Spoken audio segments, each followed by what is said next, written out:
Thyroid মানুষের গলায় অবস্থিত একটি গ্রন্থি। এই গ্রন্থিতে অর্থাৎ থাইরয়েডে যাদের সমস্যা কিংবা থাইরয়েড রোগ আছে তারা অনেকেই থাইরয়েড নডিউল বলে একটি শব্দের সঙ্গে অবশ্যই পরিচিত। এবং যাদের থাইরয়েড নডিউল আছে তারা অনেকাংশেই আসলে অস্ত্রোপচার নিয়ে দুশ্চিন্তায় থাকেন এবং দুশ্চিন্তায় এতটাই প্রবল হয় কেউ কেউ উন্নত চিকিৎসার আশায় বিদেশেও যাচ্ছেন। তবে আমাদের দেশের চিকিৎসকরা এ বিষয়ে সুখবর দিচ্ছেন। তারা বলছেন থাইরয়েড নডিউলের অত্যাধুনিক চিকিৎসা হচ্ছে আমাদের দেশেই। দর্শক, এই অত্যাধুনিক চিকিৎসা এবং থাইরয়েডের নানান সমস্যা এবং সমাধান নিয়ে আজকের বদ্যিবাড়িতে আমরা আলোচনা করব। এজন্য স্টুডিওতে উপস্থিত আছেন মেডিসিন ও হরমোন রোগ বিশেষজ্ঞ ডাক্তার MK আজাদ। স্যার, আপনাকে বদ্যিবাড়িতে স্বাগত। আপনাকেও ধন্যবাদ। আসসালামু আলাইকুম আমার দর্শক মণ্ডলী। আজকে আপনি যে বিষয়টা আসলে নিয়ে আসছেন এটা অত্যন্ত একটি সময় সাপেক্ষ, মানে একটা যুগোপযোগী একটা আপনার আলোচনার বিষয়টা, কেননা আগামী জানুয়ারি মাসে আমাদের থাইরয়েড অ্যাওয়ারনেস মাস আছে। সো আশা করি এই প্রোগ্রামের মাধ্যমে যারা থাইরয়েড অলরেডি ভুগছেন এই রোগে, অথবা যারা থাইরয়েড নাই পরিবারে আছে, তারাও এই সম্পর্কে সচেতন হতে পারবে। শুরুতে যদি একটু জানতে চাই যে এই যে আমরা থাইরয়েড নিয়ে কথা বলছি বা থাইরয়েডের সমস্যা সবসময় শুনি, এই থাইরয়েডটা আসলে কি এবং এর কাজ কি? থাইরয়েড হলো আমাদের গলার সামনে একটি প্রজাপতির মতো একটি গ্রন্থি আছে, যেটা অন্তঃকরা গ্রন্থি, যেটার মধ্যে দিয়ে আমাদের থাইরয়েড নামক হরমোন T3 এবং T4 রিলিজ হয়।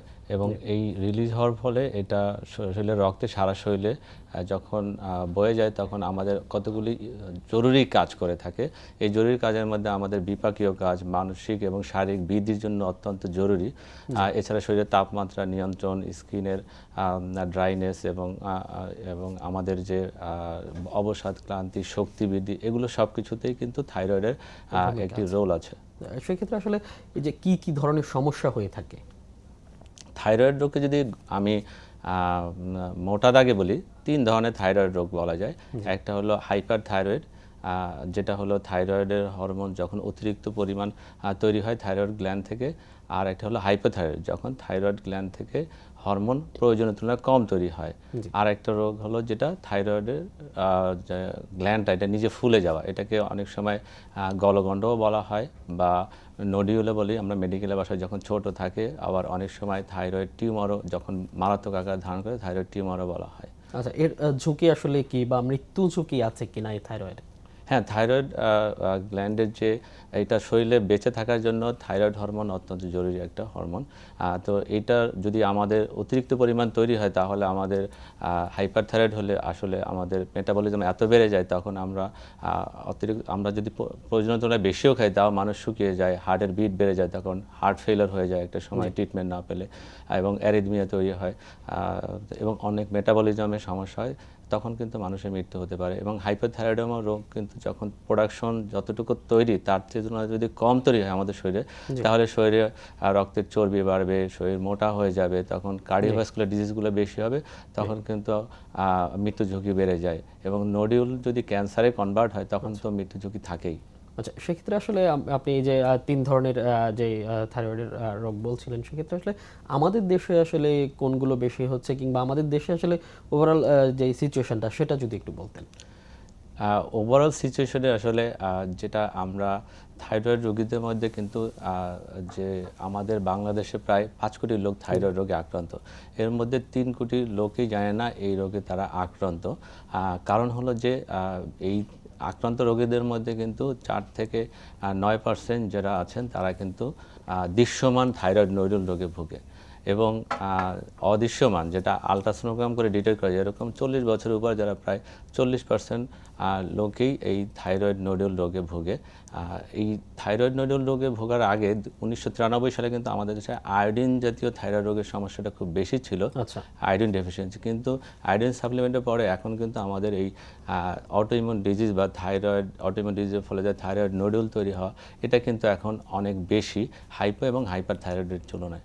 সেক্ষেত্রে বড় একটি অংশ আমরা বলা চলে।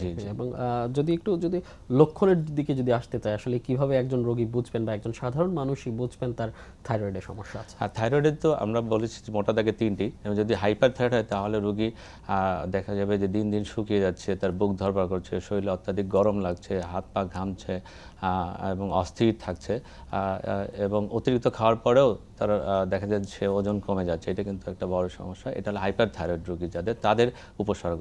আর যারা হাইপার থাইরয়েড তারা দেখবে যে সাধারণত হাইপার থাইরয়েড রোগীগুলো একদম ক্লিন কাট সমস্যাগুলো বোঝে না। সাধারণত ক্লান্তি, অবসাদ, কাজে মনোযোগ হারিয়ে ফেলে, দেখা যায় কোথাও নিরিবিলি বসে থাকলে ঘুমিয়ে পড়ছে, এবং শীত বেশি লাগবে, এদের দিন দিন মোটা হয়ে যাবে। এই ধরনের সমস্যাগুলো হাইপোথাইরয়েডের হয়। আর নোডিউল যাদের হয়, থাইরয়েড নোডিউল বা টিউমার যাদের হয়, তাদের তো 5 থেকে 7% শুধু সামনে ফুলে আসে, যখন আয়নার সামনে যায় বা অন্য পরিবারে কেউ দেখে তখন নোটিস করে। এছাড়া যখন বেশি বড় হয় তখন সে রোগী গলায় চাপ অনুভূতি হতে পারে, শ্বাসকষ্ট হতে পারে, গিলতে সমস্যা হতে পারে, কোনো কোনো সময় কাশির সমস্যা হতে পারে, বেশি বড় হলে ভয়েসেরও সমস্যা হতে পারে। এগুলো মোটামুটি এই 3 ধরনের থাইরয়েড রোগের উপসর্গ। যেটা উপসর্গগুলো যদি কারোর মধ্যে দেখা যায়, সেক্ষেত্রে আসলে তিনি কার কাছে যাবেন এবং কি করবেন, তার করণীয় কি? আর থাইরয়েড রোগটা একটি এন্ডোক্রাইন গ্ল্যান্ড। আর যারা হরমোন রোগ, যে হরমোন রোগের সাধারণত আসলে চিকিৎসক, যদি হার্টের রোগের জন্য কার্ডিওলজিস্ট বলেন, হরমোন রোগের জন্য চিকিৎসক হলো এন্ডোক্রাইনোলজিস্ট, এবং আমাদের দেশে প্রচুর এন্ডোক্রাইনোলজিস্ট এখন আছেন। আর রোগীর এই সমস্যাগুলো নিকটবর্তী এন্ডোক্রাইনোলজিস্টের কাছে যাবেন। যদি এন্ডোক্রাইনোলজিস্ট যদি উনি আশেপাশে উনি না পান, উনি মেডিসিন স্পেশালিস্টের কাছেও যেতে পারেন। ওনাকে একটা প্রাথমিক চিকিৎসা দিতে পারবে। যদি অ্যাডভান্স কোনো চিকিৎসা দরকার হয় তখন রেফার করতে পারবে। যদি একটু চিকিৎসার ক্ষেত্রে যাই, আসলে এই যে হরমোন রোগ নিয়ে আমরা বলছি, 3 ধরনের হাইপোথাইরয়েডিক্স বলছি, আসলে চিকিৎসা কি সম্ভব কিনা এবং চিকিৎসা পদ্ধতিটা কি? চিকিৎসা পদ্ধতি তো আমাদের এখন চিকিৎসা পদ্ধতি অত্যন্ত আধুনিক। এই যুগে আমরা কিন্তু থাইরয়েড রোগের চিকিৎসা কিন্তু পিছিয়ে নেই। কারণ হলো যে হাইপারথাইরয়েড রোগের জাস্ট থাইরয়েড হরমোন রিপ্লেসমেন্ট দেওয়া হয়, এবং এটা অত্যন্ত কম দামে আমাদের দেশের ওষুধ কোম্পানিগুলো তৈরি করছে। সো হাইপারথাইরয়েড আসলে আমাদের দেশের চিকিৎসার জন্য কোনো এটা বড় কোনো খরচেরও ব্যাপার না এবং জটিল কোনো বিষয়ও না। হাইপারথাইরয়েডের ডায়াগনোসিস করতে হয়তো যেটা হরমোনগুলো টেস্ট করাটা একটু ব্যয়বহুল, তাও সাধ্যের মধ্যে। কিন্তু থাইরয়েড স্ক্যানটা আমাদের দেশে এটা করতে হয় কিছু কিছু ক্ষেত্রে, সেটা একটু অল্প সরকারি নিউক্লিয়ার মেডিসিন যে সেন্টার আছে সেখানে হয়, কিন্তু সেখানে কিন্তু খুব কম মূল্যে করতে পারে, অত্যন্ত সস্তায়। তো হাইপারথাইরয়েড চিকিৎসাও খুব খরচের না কিন্তু। আর থাইরয়েড নোডুল বা যদি টিউমার, এটা কিন্তু ম্যাক্সিমাম ক্ষেত্রে আমাদের চিকিৎসা লাগে না, শুধু 85 থেকে 95% এটা অবজার্ভ করলেই হয়। কিছু কিছু ক্ষেত্রে যেগুলো যারা উপসর্গ দেখা দেয় তাদের ক্ষেত্রে আমাদের হয়তো যাদের এই যে গলায় চাপ অনুভূত হওয়া বা স্বর পরিবর্তন হওয়া বা কথা বলতে কষ্ট হওয়া, গিলতে হতে, এই ধরনের উপসর্গ দেখা দিলে তখন হয়তো যদি নোডিউল হয়, আমরা তার আগে ডিসাইড করি নোডুলটা কি, এটাকে ক্যান্সার নাকি নন ক্যান্সার আছে। এটা আলট্রাসোনোগ্রাম এবং এফএনএসি এবং হরমোন পরীক্ষা করার মাধ্যমে আমরা এটা ডিটেক্ট করি যে এটা ক্যান্সার কিনা। যদি ক্যান্সার হয় তাহলে এটাকে আমরা অপারেশন করতে হবে, এবং আমাদের দেশে এখন যথেষ্ট পরিমাণে দক্ষ থাইরয়েড সার্জন আছেন। যদি ক্যান্সার না হয় তাহলে আমরা এটাকে আমরা যদি একটা নোডিউল হয় তাহলে আমরা এটা যদি সিমটম বা উপসর্গ না দেয়, এটা সে 1 বছর পর পর ফলো আপ করতে পারে, অবজার্ভ, আমরা বলি ওয়াচ অ্যান্ড ওয়েট। আর যদি কারো উপসর্গ হয় অথবা কারো যদি কসমেটিক ইস্যু থাকে তাহলে সে এটা অপারেশনে যেতে পারে। কিন্তু আধুনিক চিকিৎসায় অপারেশনের পরিবর্তে আমরা বলছি মিনিমাল ইনভেসিভ সার্জারি। কারণ আধুনিক চিকিৎসা ব্যবস্থায় একটা ইম্পর্টেন্ট জিনিস হলো, মটো হলো যে এখন কোনো অর্গান, ফাংশনিং গ্ল্যান্ডকে বা অর্গানকে আমরা প্রিজার্ভ রেখে আমরা যত যে অসুস্থ অংশগুলোকে আমরা ফেলে দেব, রিমুভ করব। এই জন্য কিন্তু এখন ল্যাপারোস্কোপির যুগ চলে আসে। তো থাইরয়েডের ক্ষেত্রেও পিছিয়ে নেই আধুনিক চিকিৎসা ব্যবস্থার এই টেকনোলজি। আপনারা দেখেছি যে রেডিও ফ্রিকোয়েন্সি অ্যাবলেশন করছেন, সেটা আসলে কিভাবে করা হচ্ছে বা কি করছেন? ধন্যবাদ আপনার প্রসঙ্গটা নিয়ে আসার জন্য, আমি এই প্রসঙ্গে আসতাম। আর রেডিও ফ্রিকোয়েন্সি অ্যাবলেশন হলো একটি ন্যূনতম হস্তক্ষেপমূলক, ইংরেজিতে যদি বলি মিনিমাল ইনভেসিভ সার্জারি। মানে একটা সুইয়ের মাধ্যমে আমাদের বাসায় যে কারেন্টগুলো থাকে সেই কারেন্টটাকে এসি কারেন্ট বলি, সেটা একটা জেনারেটরের মাধ্যমে এটাকে হাই ফ্রিকোয়েন্সি তৈরি করে, যেটা বাসার কারেন্টটা 50 কিলোহার্টজ থাকে, এটা 500 থেকে 600 কিলোহার্টজে তৈরি করা কনভার্ট করে ফেলে। তো এইটা তখন সুইয়ের মাধ্যমে আমরা থাইরয়েড নোডিউলের যে অংশটুকু অ্যাবনর্মাল বা নোডিউল হয়েছে সেই অংশে আলট্রাসোনোগ্রাম দেখে দেখে ওই অ্যাবনর্মাল টিস্যুগুলো থেকে আমরা যখন এই পাস করাই কারেন্টটাকে, তখন আমাদের ওই টিস্যুর মধ্যে যে সোডিয়াম পটাশিয়াম থাকে এগুলো খুব ফ্রিকোয়েন্টলি মুভ করে, যার ফলে এখানে হিট প্রডিউস হয়। এই হিটে যে কোষগুলো আছে, অসুস্থ কোষগুলো আছে, সেগুলো আস্তে আস্তে আমরা ইংরেজিতে বলি যেটা হলো মেডিকেল ভাষায় নেক্রোসিস হয়ে যায়, মানে আস্তে আস্তে এগুলো নষ্ট হয়ে যায় এবং বডি এটাকে অ্যাবজর্ব করে নেয়। তো ওভার দ্য টাইম দেখা যায় যে 1 মাসের মধ্যে 30% এটা ছোট হয়ে যায় সাইজ, এবং 6 মাসের মধ্যে এটা 50-60% ছোট হয়ে যায়, এবং 1 বছরের মধ্যে প্রায় 80% এটা ছোট হয়ে যায়। তখন কিন্তু আর উপসর্গগুলো 80% ক্ষেত্রে কিন্তু আর উপসর্গ থাকে না আর কি। আচ্ছা, সেক্ষেত্রে আমাদের দেশেই হচ্ছে এটা আমাদের দেশেই হচ্ছে। এটা গত বছরেও হতো না, এই বছর থেকে আমি এই টেকনোলজি চালু করেছি। যদি চালু করার পিছনে বলি, এটা আসলে এই টেকনোলজিটা প্রথম শুরু হয়েছিল 1950-এর দিকে ধারণা আসছিল, এবং 1992 দিকে প্রথমে লিভারের ক্যান্সারে এটা ইউজ করা হতো, এবং 2002 সালে এটা কোরিয়ায় প্রফেসর J.H. বেক উনি এইটা থাইরয়েড গ্ল্যান্ডের এই যেগুলো ক্যান্সার না এই ধরনের নোডুলগুলোকে উনি প্রথমে এগুলোকে চিকিৎসার জন্য ব্যবহার করেন, এবং দেখা গেছে উনি সফলভাবে এটা করতে পারার কারণে সারা পৃথিবী এটা অ্যাকসেপ্ট করে নিয়েছে। এখন থাইরয়েড নোডুল এখন ইউরোপীয় অ্যাসোসিয়েশন, ইউরোপীয় থাইরয়েড অ্যাসোসিয়েশন, তারপরে হলো Italian thyroid association, Korean thyroid association, এগুলো সবাই এখন এটা সার্জারির অল্টারনেটিভ হিসাবে রেডিও ফ্রিকোয়েন্সি অ্যাবলেশনকে রিকমেন্ডেশন করেছে। ইভেন আমেরিকান থাইরয়েড অ্যাসোসিয়েশন এটাকে কিন্তু সাপোর্ট করেছে, এবং তারা একটু এই ট্রিটমেন্টে পিছিয়ে আছে, কিন্তু তারা কিন্তু বলছে যে তাদের টেকনোলজি এবং স্কিল আরও ডেভেলপ করার জন্য তারা রিকমেন্ডেশন করেছে, এবং তারা বলছে কেউ যদি সার্জারি করতে না চায় তাহলে এই রেডিও ফ্রিকোয়েন্সি অ্যাবলেশন থাইরয়েড নোডুলের ক্ষেত্রে যে সার্জারি করতে চায় না সে করতে পারবে, কাটা ছেঁড়া ছাড়াই তার যে এটা সুবিধাটা কি? তাহলে কোশ্চেনটা আসতে হবে। সুবিধাটা হলো যে এটা আমি যদি একটা থাইরয়েড গ্ল্যান্ডের অপারেশনাল সার্জনের কাছে পাঠাই, তাহলে থাইরয়েড গ্ল্যান্ড একটা হাইলি ভাস্কুলার এবং একটা এর চারপাশে অনেক ইম্পর্টেন্ট স্ট্রাকচার থাকে। সো এই অপারেশনটা একটু স্কিল হাতে না করলে ঝুঁকির মধ্যে থাকে, আর এই অপারেশনটা কিন্তু পুরো অজ্ঞান করে করতে হয়, 1 সপ্তাহ হাসপাতালে থাকতে হয়। সেক্ষেত্রে এবং কিছু কিছু ক্ষেত্রে অনেক সময় 5 থেকে 10% ভয়েস কন্ট্রোল করার যে নার্ভগুলো এবং বড় বড় রক্তনালীগুলো যে শরীর থেকে মাথার দিকে যায়, এগুলো কিন্তু এই থাইরয়েড গ্ল্যান্ডের আশেপাশে থাকে। এগুলো অনেক সময় ইনজুরি হয়ে গেলে তখন জটিলতা সৃষ্টি হয়, কারো কারো ভয়েসের সমস্যা হতে পারে। থাইরয়েড গ্ল্যান্ডের পিছনে একটি প্যারাথাইরয়েড গ্ল্যান্ড থাকে যেটা আমাদের ক্যালসিয়াম নিয়ন্ত্রণ করে, ওই গ্ল্যান্ডটা অনেক সময় থাইরয়েড গ্ল্যান্ডের সাথে চলে আসতে পারে, তখন কিন্তু আমাদের ক্যালসিয়ামের অভাব হয়ে আরও অন্য জটিলতার দিকে চলে যেতে পারে।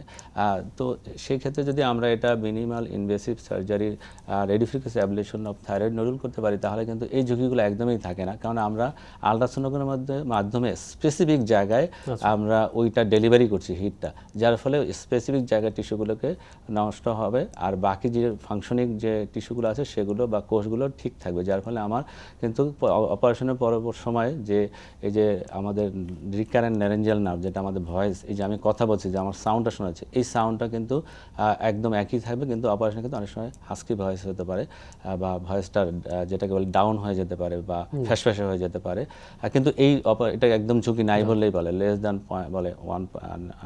1%। আর যেটা হলো যে এটা ওই যে আশেপাশের স্ট্রাকচার ইনজুরি হওয়ার, ব্লিডিং হওয়ার চান্স থাকে না।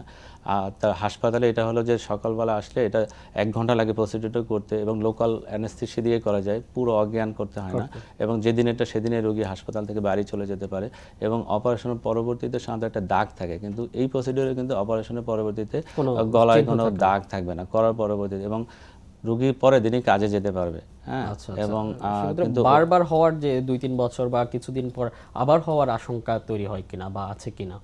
হ্যাঁ, থাইরয়েড নোডুল যেটা হলো যে গবেষণা করে দেখা গিয়েছে যে radio frequency ablation of thyroid nodule করার পরে খুব মিনিমাম হয়তো 4-5 বছর পরে যাদের অনেক বড় ইনিশিয়ালি সাইজ ছিল তাদের হয়তো দেখা যায় যে 5 থেকে 10% ক্ষেত্রে রিকারেন্স হতে পারে। সেটা যদি আমি সার্জারি করি, সেটাও তাদের যদি পার্শিয়ালি আমি লোবেক্টমি করি তখন অন্য পাশে কিন্তু গ্রোথ হতে পারে, বা ওর রিমেনিং টিস্যুতে হতে পারে। সেটা সার্জারি এবং রেডিও ফ্রিকোয়েন্সি দুটোর ক্ষেত্রেই রিকারেন্স রেট আছে, তবে সেটা খুব মিনিমাম। আচ্ছা, যদি একটু এখন আসলে যেহেতু বাংলাদেশে মাত্র শুরু হয়েছে বা এর আগে আসলে এই প্রযুক্তির সাথে আমরা পরিচিত ছিলাম না, বিশেষ করে থাইরয়েড নডিউলের ক্ষেত্রে, সেক্ষেত্রে এখন পাওয়া যাচ্ছে কোথায় বা কোথায় দিতে পারবেন? আচ্ছা, যেটা হচ্ছে যে এই সার্ভিসটা আমি তো সরকারি কর্মচারী হাসপাতালে এখানে জব করছি এবং আমাদের হাসপাতাল যে ডিজি মহোদয় আছেন উনি অত্যন্ত যেটা হলো এটার ব্যাপারে অবগত আছেন এবং উনিও ইন্টারেস্টেড। তো আমরা উইদিন ফিউ হয়তো নেক্সট ইয়ারের মধ্যে আমরা ওখানে লঞ্চ করতে পারবো, কারণ এটা মানে প্রসেসিং এর মধ্যে আসতে হয় যেহেতু সরকারি জিনিসপত্র। তো আপাতত যে একটা কোম্পানি এটা ইম্পোর্ট করছে, আমরা তাদের মাধ্যমে মেশিনগুলো নিয়ে আমরা এটার জন্য একটা ওটি সেট আপ দরকার হয়, আলট্রাসোনোগ্রাম মেশিন ওটিতে সেট করতে হয়। তো সেটা আমরা আসলে বর্তমানে প্রাইভেট একটা হসপিটালে আমরা করছি, যেটা হলো মিরপুর 11 ইসলামী bank hospital and cardiac centre, যেখানে আমরা সফলভাবে অলরেডি আমরা প্রায় 7-8টা কেস করে ফেলছি এবং ফলো আপেও আসছে আমাদের কাছে। তাদের আউটকাম আমাদের ভালো। 1 মাসে ফলো আপে যারা আসছে তারা 30% কিন্তু সাইজ রিডাকশন হয়েছে। হোপফুলি আমরা 1 ইয়ারে তাদের 80% রিডাকশন হয়ে যাবে এবং ইন্টারন্যাশনালি যে স্টাডিতে যা পাওয়া যাচ্ছে আমরাও তাই কিন্তু পাচ্ছি। সেক্ষেত্রে আসলে খরচের বিষয়ে একটা প্রশ্ন আসে যে রোগীদের, এবং তারা যেটা আসলে আশা করি আসলে বিভিন্ন দেশে যাচ্ছেন, সেক্ষেত্রে আসলে খরচটা কেমন হয় রোগীদের? আপনাকে আমি একটা বলে খরচের ব্যাপারে যেহেতু আসলো, এই আমাদের সাউথ এশিয়ায় কিন্তু ইন্ডিয়া ছাড়া রেডিও ফ্রিকোয়েন্সি অ্যাবলেশন কোথাও হয় না, এবং আমাদের দেশে সেকেন্ড। এবং ইন্ডিয়ায় যে খুব বেশি যে চিকিৎসাগুলো হচ্ছে তা কিন্তু না। এবং খরচ আমাদের দেশে এখন যারা যে কোম্পানিটা এই মেশিনটা নিয়ে আসছে এবং আমরা যারা করছি, আমরা আসলে এটা সারা দেশের মানুষের কাছে আসলে এটাকে পপুলার করার জন্য আমরা কিন্তু এখন খুব বেশি এটার জন্য প্রফিট করছেন ওই কোম্পানিগুলো। তাদের কারণ হলো এটার একটা মেইন খরচ হলো যে ডিভাইসটা ইউজ করা হয় সেটা হলো যে ডিসপোজেবল, মানে একবার এক পেশেন্টকে ওয়ান টাইম। সো ওইখানে ওই ডিভাইসটার দামটা 30-35 হাজার টাকা খরচ পড়ে যায়। সো ওভারঅল ওটি চার্জ, অ্যাসিস্ট্যান্ট চার্জ সব মিলে বাংলাদেশের টাকায় 70,000 টাকা এটা করা যায়, কিন্তু পক্ষান্তরে পার্শ্ববর্তী দেশে এটা পেতে কিন্তু 90,000 রুপি, 1 লাখ রুপির মতো খরচ পড়ে। আর যদি এটা আরও একটু দূরে যান, সাউথ কোরিয়া যেমন সবচেয়ে ভালো, ওরা $3,000 চার্জ করে। সেই তুলনায় আমাদের দেশের চার্জ কিন্তু খুবই কম, এবং যদি অপারেশন তুলনায় কিন্তু এই খরচ কিন্তু খুব বেশি না, কারণ অপারেশনে যে স্বাধীন হাসপাতালে থাকতে হয় তাতে যে খরচ, এবং আমাদের যারা হাই ভলিউম স্কিল সার্জনরা কিন্তু আরও বেশি চার্জ করে, এবং সেই তুলনায় কিন্তু কম্পারেটিভলি এর সুবিধা অনুযায়ী কিন্তু টেকনোলজির সুবিধা, আপনি কাজে ফিরে যাচ্ছেন, হাসপাতালে থাকতে হচ্ছে না, যার ফলে কিন্তু র্যাপিড রিকভারি সব মিলে কিন্তু কম্পারেটিভলি এটার খরচ খুব বেশি নাই আর কি। আচ্ছা, সেক্ষেত্রে যদি একদম থাইরয়েডের যে চিকিৎসার যেটা নিয়ে আসলে বলছিলাম, থাইরয়েড রোগীরা একবার চিকিৎসা নিলে কি সারা জীবনই আসলে ওষুধ খেয়ে যেতে হয় কিনা? আচ্ছা, আপনি যেটা হলো আমরা থাইরয়েড নডিউল থেকে আমরা যখন থাইরয়েডের যে চিকিৎসা আছে, হাইপোথাইরয়েডে আমরা থাইরক্সিন যেটা রিপ্লেসমেন্ট দেই হরমোনটা, আর যেটা সাধারণত 90% ক্ষেত্রে কারো একবার হলে সাধারণত সারা জীবনই লাগে। হয়তো আমরা সময় সময় লেভেলটা দেখে ডোজ বাড়াতে কমাতে হতে পারে। কিছু কিছু ক্ষেত্রে হয়তো দেখা যায় যে একটা সময় তাদের হয়তো লাগে না, 5 থেকে 10% ক্ষেত্রে হয়তো আর কখনোই লাগে না। কিন্তু যেটা হলো সেটাও কিন্তু যাদের লাগে না তারাও কিন্তু ওই হরমোন লেভেল 6 মাস 1 বছর পরে দেখে দেখে মনিটরিংয়ে রাখতে হবে, কারণ যে কোনো সময় এটা আবার তার প্রয়োজনটা দেখা দিতে পারে। কারণ যে কারণেও হয়েছে, হয়তো আয়োডিন ডেফিসিয়েন্সি অথবা অটোইমিউনের কারণে, সেই অটোইমিউন ডিজিজটা যে কোনো সময় শরীরের ভিতরে মাথা চারা দিয়ে হতে পারে, তখন কিন্তু আবার এই হরমোনটা রিপ্লেসমেন্ট দিতে হতে পারে। আর হাইপার থাইরয়েডের ক্ষেত্রে কিছু যেটা আছে যে আমরা যদি এটাকে অ্যাবলেশন করে দিতে পারি তাহলে হয়তো হাইপার থাইরয়েডের যে অ্যান্টি থাইরয়েড ড্রাগ আছে, কার্বিমাজল বা আদার ড্রাগ, সেগুলো হয়তো লাগে না, কিন্তু তখন হাইপার থাইরয়েডের জন্য আবার রিপ্লেসমেন্ট দিতে হয়। তাহলে মোট কথা থাইরয়েড রোগীদের 90% ক্ষেত্রে কিন্তু ওষুধ একবার হলে লাগবে, বাড়াতে কমাতে হতে পারে, ফলো আপে থাকতে হয়। এইটা হলো যে এই থাইরয়েড রোগীদের জন্য একটা মেসেজ, যে অনেকেই ওষুধ খায়, যখন লেভেলটা নর্মাল আসে বন্ধ করে দেয়, আবার সে হয়তো ফলো আপে থাকে না, 1-2 বছর পরে আসে, তখন কিন্তু আবার দেখা যায় যে বেশি লেভেলটা নিচে নেমে যায় বা কারো বেড়ে যায়, তখন কিন্তু সে জটিলতা নিয়ে আসে। সো এই জন্য থাইরয়েড রোগীদের অবশ্যই ফলো আপে থাকতে হবে এবং নিয়মিত চেক আপে থাকতে হবে। আমরা বিভিন্ন গবেষণায় দেখেছি যে পুরুষদের তুলনায় নারীদের আক্রান্ত হওয়ার হার বেশি থাইরয়েডে। সেক্ষেত্রে আসলে একটা প্রশ্ন আছে যে গর্ভধারণে কোনো বাধা সৃষ্টি করে কিনা? এইটা তো খুবই একটা সুন্দর কোশ্চেন করেছেন। কারণ হলো যে নারীদের ক্ষেত্রে থাইরয়েড হরমোন আমাদের দেশে বেশি হয়, মানে ওয়ার্ল্ডেই বলছে ইস্ট্রোজেন হরমোনের সাথে এই থাইরয়েড হরমোনের ইমব্যালেন্সের একটা সম্পর্ক আছে, কেননা এদের বডির অটো ইমিউনিটি বাড়ায় দেয় যাদের ইস্ট্রোজেন হরমোন আছে। তো সেক্ষেত্রে এই থাইরয়েড হাইপোথাইরয়েড হওয়ার চান্স খুব বেশি থাকে মেয়েদের, এবং নোডিউল হওয়ার চান্স বেশি থাকে 3 থেকে 4 গুণ। এই ক্ষেত্রে যদি প্রেগনেন্সির আগে অবশ্যই যেমন ডায়াবেটিস চেক করাইতে হবে, তেমনি থাইরয়েড টেস্টও করাতে হবে। কারণ একটা দেশের পরবর্তী জেনারেশন নির্ভর করে সেই বাচ্চা, কোনো একটা মায়ের সুস্থ বাচ্চা হবে এবং সে পরবর্তী জেনারেশন লিড করবে। কিন্তু থাইরয়েড রোগীদের যদি কোনো গর্ভবতী মা যদি থাইরয়েড আগে চেক না করে না, এবং সে যদি উইদাউট নোটিস যদি কনসিভ করে ফেলে এবং তার যদি থাইরয়েডের সমস্যা থাকে, তাহলে কিন্তু তার হয়তো প্রেগনেন্সিটা অ্যাবর্শন হয়ে যেতে পারে, অথবা যদি তার কমপ্লিট হয় প্রেগনেন্সি, তাহলে কিন্তু সে মানসিক প্রতিবন্ধী হতে পারে অথবা শারীরিক বিকলাঙ্গ হতে পারে। তাহলে আমরা যদি সুস্থ জাতি এবং সুস্থ একটা নেক্সট জেনারেশন চাই, বুদ্ধিদীপ্ত জাতি চাই, তাহলে অবশ্যই কিন্তু থাইরয়েডের লেভেল আগে চেক করে নিতে হবে। এবং কারো যদি থাইরয়েডের অ্যাবনর্মালিটি পাওয়া যায়, তাহলে প্রেগনেন্সির সময় সেটাকে নর্মাল ডাক্তারের পরামর্শে নর্মাল রেঞ্জে, মানে একটা টার্গেট আছে থাইরয়েডের টার্গেট, কিন্তু অন্য সাধারণ মানুষের থাইরয়েড হরমোন লেভেল চেয়ে টার্গেটটা কিন্তু আরেকটু নিচে থাকে। সো এবং এটা স্ট্রিক্টলি মেনটেন না করলে কিন্তু পরবর্তী যে বাচ্চা বা শিশু আমাদের ভূমিষ্ঠ হবে, তাদের কিন্তু মানসিক বিকাশের সমস্যা হবে এবং দৈহিক বিকাশেও অনেক সময় সমস্যা হয়। খাবারের কোনো বাধা আছে কিনা, বা কি খাবেন কি খাবেন না থাইরয়েডে যারা রোগী? হ্যাঁ, থাইরয়েড রোগীদের আসলে এটা একটা প্রচলিত যে ডায়াবেটিস রোগীর মতো থাইরয়েড রোগীদের বুঝি একটা সবাই বলে যে স্যার আমাকে একটা ডায়েট চার্ট দেন। আসলে যদি একটা কথা বলি, থাইরয়েড রোগীদের কোনো স্পেশাল ডায়েট চার্ট নেই, কোনো খাওয়ায় কোনো প্রতিবন্ধকতা নেই। তবে যাদের হাইপোথাইরয়েড আছে তারা বেশি খাবেন না, কারণ বেশি খেলে তাদের ওয়েট বাড়বে। আর থাইরয়েড হাইপোথাইরয়েড রোগী এমনিতেই ওজন বাড়ে, তাহলে ওজন বাড়লে ওজন বাড়ার যে জটিলতাগুলো সেগুলো তৈরি হবে। এই জন্য কোনো স্পেসিফিক খাবার, অনেকে বলে যে ফুলকপি, বাঁধাকপি, ব্রুকলি এগুলো খেলে থাইরয়েড রোগ বেশি হয়, কিন্তু আসলে কিন্তু এটা একদম ভ্রান্ত ধারণা। আমরা যদি এগুলো রান্না করে যখন খাই, তখন এটার মধ্যে এই গয়টারোজেন বা যেটা হাইপোথাইরয়েড করে বা থাইরয়েডের সমস্যা করে, সেটা কিন্তু আর থাকে না। কাঁচা খেলে হয়তো থাকে, এবং আমরা যে ফ্রিকোয়েন্সিতে খাই সেটা কিন্তু ওই লেভেলের পর্যন্ত যায় না। সো সবশেষ অর্থাৎ কোনো বাধা আসলে ওভাবে নাই বলছেন। একদম সবশেষ তবে আমরা আয়োডিন সাপ্লিমেন্ট কিছু আয়োডিন, অনেকে অনেক বেশি আয়োডিন বা আয়োডিনযুক্ত লবণ খায়, সেটা অ্যাভয়েড করতে হবে।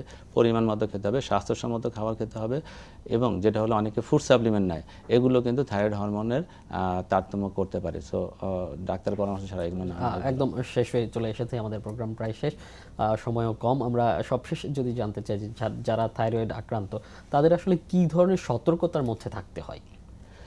থাইরয়েড আক্রান্ত সতর্কতা এটাই থাকতে হবে যে তার এটা অবশ্য ওই কোন ধরনের থাইরয়েড সেটার উপরে ডিপেন্ড করে। তবে সবসময় যেটা হয় যে যদি হাইপোথাইরয়েড থাকে, তার থাইরয়েডের লেভেল যেটা TSH এবং FT4 দিয়ে করি, সেটা তার 3 মাস 4 মাস বা কারো 6 মাস অন্তর অন্তর এটা লেভেল আছে কিনা সেটা দেখতে হবে। আর যদি হাইপার থাইরয়েড আছে, তাকে অবশ্যই ডাক্তারের ফলো আপ মিস করা যাবে না, কারণ হাইপার থাইরয়েড রোগীগুলো যেটা হলো যে অ্যান্টিথাইরয়েড ড্রাগগুলো যখন খায় তখন কিছু সাইড ইফেক্ট হতে পারে, আর সেগুলোকে নজরে রাখতে হবে। আর সাধারণত সেটা ডাক্তার বলে দেবে কোন ধরনের সাইড ইফেক্ট হলে ডাক্তারের কাছে আসবেন, এবং এটাও নর্মাল রেঞ্জে রাখতে হবে, এবং কখন এটাকে বন্ধ করতে হবে, আস্তে আস্তে কমিয়ে নিয়ে আসতে হবে, এটা ডাক্তারই ভালো জানে। আর যেটা হলো যদি থাইরয়েড নোডুল বা টিউমার যদি হয়, টিউমার অবশ্যই তাকে এটা গলা ফোলা হলে বা ফ্যামিলিতে যদি থাইরয়েডের রোগের ইতিহাস থাকে, অবশ্যই হরমোন টেস্ট TSH FT4 করতে হবে, আল্ট্রাসোনোগ্রাম করতে হবে। যার আল্ট্রাসোনোগ্রাম সন্দেহজনক থাকবে তাকে FNAC করে এটা ক্যান্সার কিনা তাহলে এটাকে অবশ্যই শিওর হতে হবে, এবং ক্যান্সার না হলে সে হয়তো ওয়েট অ্যান্ড ওয়াচ করবে, মানে অবজার্ভ করবে এবং ফলো আপে থাকবে। আর চিকিৎসকের পরামর্শ নিয়েই আসলে চিকিৎসা নিতে হবে। একদম সবশেষ প্রশ্ন, যে আমরা যারা এখনো সুস্থ আছি কিংবা যাদের এখনো থাইরয়েড হয়নি, যাতে থাইরয়েড না হয়, তাদের কি ধরনের সতর্কতা দরকার? থাইরয়েড না হওয়ার জন্য আসলে আমাদের নিজস্ব নিয়ন্ত্রণে কিছু নাই। এই রোগটা আমাদের পরিবেশগত কিছু ব্যাপার আছে, যেটা হলো যে আমরা যদি একটা হলো তো জেনেটিক কারণ, সেই জেনেটিক কারণ আমরা চেঞ্জ করতে পারি না। পরিবেশগত যেটা বলে যে আমরা যদি এই এনভায়রনমেন্টাল পলিউশন কমাতে হবে, ফুড সাপ্লিমেন্টগুলো অযথা মানে নেওয়া যাবে না, তারপরে স্মোকিং থাকলে অ্যাভয়েড করতে হবে, আর স্বাস্থ্যসম্মত খাবার খেতে হবে, এবং যেটা হলো যে এই যে স্ট্রেস লাইফ, এইটাকে অ্যাভয়েড করতে হবে। বলে যে স্ট্রেস লাইফে অটোইমিউন ডিজিজ বেশি হয়, অটোইমিউন ডিজিজ বেশি হলে তখন থাইরয়েডের ফাংশন কিন্তু অল্টার্ড হবে, নোডুল বেশি হবে। এটাই আমার মূল মেসেজ। অসংখ্য ধন্যবাদ বদ্বী বাড়িতে আসার জন্য আপনাকে। আর ধন্যবাদ আপনাকেও আসলে সময় উপযোগী এই টপিক সিলেকশন করার জন্য। আর ধন্যবাদ আপনাকে, ধন্যবাদ দর্শকদের এবং সময় টিভিকে। দর্শক, কথা হয়েছে থাইরয়েড নিয়ে, কথা হয়েছে থাইরয়েডের নডিউলের যে চিকিৎসা পদ্ধতি, সেই চিকিৎসা পদ্ধতি নিয়ে। দেখা হবে অন্য কোনো পর্বে অন্য কোনো অতিথি নিয়ে। ততক্ষণ ভালো থাকুন, সুস্থ থাকুন আর সঙ্গে থাকুন সময়ের।